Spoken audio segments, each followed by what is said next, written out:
Assalamualaikum warahmatullahi wabarakatuh. Kami dari kelompok 8 dan saya selaku moderator. Dalam video pembelajaran kali ini, kami akan menjelaskan tentang materi jenis-jenis agen. Sebelum itu, saya akan memperkenalkan teman kelompok saya. Yang pertama ada Nur Fadila M. Arifah.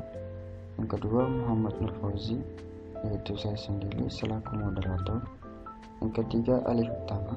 Yang keempat Lukman Hakim. Di dalam video pembelajaran kali ini kita akan membahas jenis-jenis agen, di mana yang pertama ada simple reflex agen, yang kedua model based reflex agen, yang ketiga goal based agen, yang keempat utility based agen, yang kelima learning agen. Materi pertama, simple reflex agen merupakan agen yang paling sederhana karena dia hanya menerapkan teknik kondisi aksi. Jadi jika terjadi suatu kondisi tertentu, maka agen akan secara sederhana memberikan aksi tertentu. Kelebihan dan kekurangan simple reflex agen. Kelebihan simple reflex agen memiliki tindakan yang terkait hanya berdasarkan rule atau aturan, sederhana, sangat efisien, terkadang robust, tidak mudah rusak. Kekurangan simple reflex tidak memiliki atau tidak menyimpan memori, memiliki aplikasi penggunaan terbatas. Contoh simple reflex agen. Sebagai contoh agen untuk pengendara taksi diberikan kondisi jika mobil di depan melakukan pengereman, maka agen akan memberikan aksi hingga keren. Untuk materi yang kedua dan yang ketiga, saya serahkan kepada saudari Nur Fadila M. Arifah. Terima kasih. Selanjutnya saya akan membahas mengenai model based reflex agents.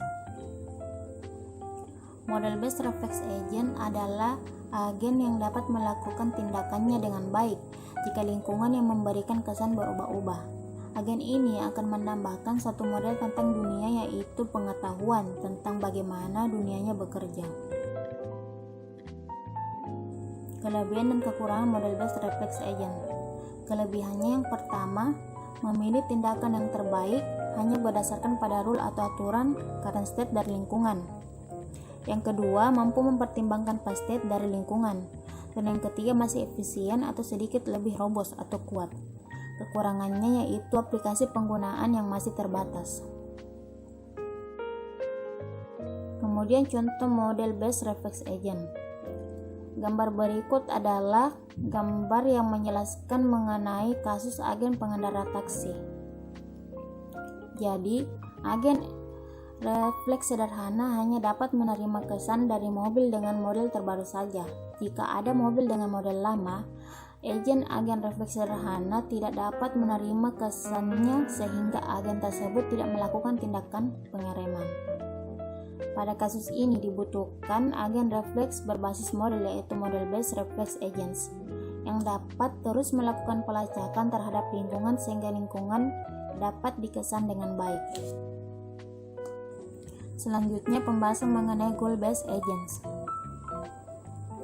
Goal based agents adalah perkembangan dari model based reflex agents, di mana pengetahuan agen akan keseluruhan pada keadaan lingkungan tidak selalu cukup. Kelebihan dan kekurangannya itu, yang pertama, kelebihannya dapat mempertimbangkan goal dan initial state. Yang kedua, dasar atau automate reasoning. Kekurangannya yaitu yang pertama, mungkin lebih mahal, tidak dapat menyelesaikan banyak problem atau masalah. Yang kedua, tidak memberikan pilihan. Kemudian contoh goal based agent. Jadi pada gambar berikut adalah contoh kasus agen pengendara taksi. Agen goal based akan bekerja sehingga mencapai tujuannya. Pencarian dan perencanaan adalah dua deretan pekerjaan yang dilakukan untuk mencapai tujuan agen. Agen refleks berbasis tujuan ini menambahkan informasi tentang tujuan tersebut. Itulah pembahasan dari saya. Selanjutnya saya serahkan kepada moderator. Terima kasih. Selanjutnya akan dibacakan oleh Alif Utama untuk materi yang keempat. Utility Based Agent. Utility Based Agent, pengembangan dari Goal Based Agent pada Utility Based Agent. Untuk mencapai tujuannya memiliki banyak cara, banyak pertimbangan untuk mencapai tujuannya. Tidak hanya satu jalan, namun Utility Based Agent ini memperhitungkan dan memiliki aksi atau jalan yang efisien dalam mencapai tujuannya.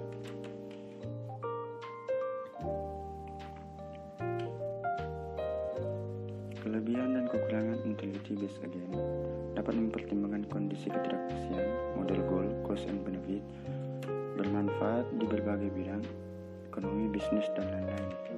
Kekurangan Utility Based Agent, bagaimana cara mendapatkan utility tersebut, bagaimana mempertimbangkan kondisi ketidakpastian. Dan terakhir, materi kelima akan dibacakan oleh Saudara Lukman Hakim. Terima kasih. Saya akan melanjutkan presentasi kali ini. Jadi learning agent adalah agen yang belajar dari pengalamannya dalam meningkatkan kinerjanya. Belajar memiliki keuntungan bahwa hal itu memungkinkan para agen untuk awalnya beroperasi di lingkungan yang tidak dikenal dan menjadi lebih kompeten dari pengetahuan awal. Mungkin saja memungkinkan. Learning agent terdiri dari kritik, mengevaluasi performa agen. Learning element, melakukan perbaikan berdasarkan kritis. Performance element, melakukan pemilihan tindakan. Problem generator, menyarankan langkah yang akan memberikan pengalaman. Bisa kita lihat dari gambar yang ini, performance standar. Baiklah, itu saja. Saya lemparkan kembali ke moderator. Terima kasih. Mungkin itu saja yang bisa kami sampaikan. Lebih dan kurangnya mohon dimaafkan. Wabillahi taufiq wal hidayah. Wassalamualaikum warahmatullahi wabarakatuh.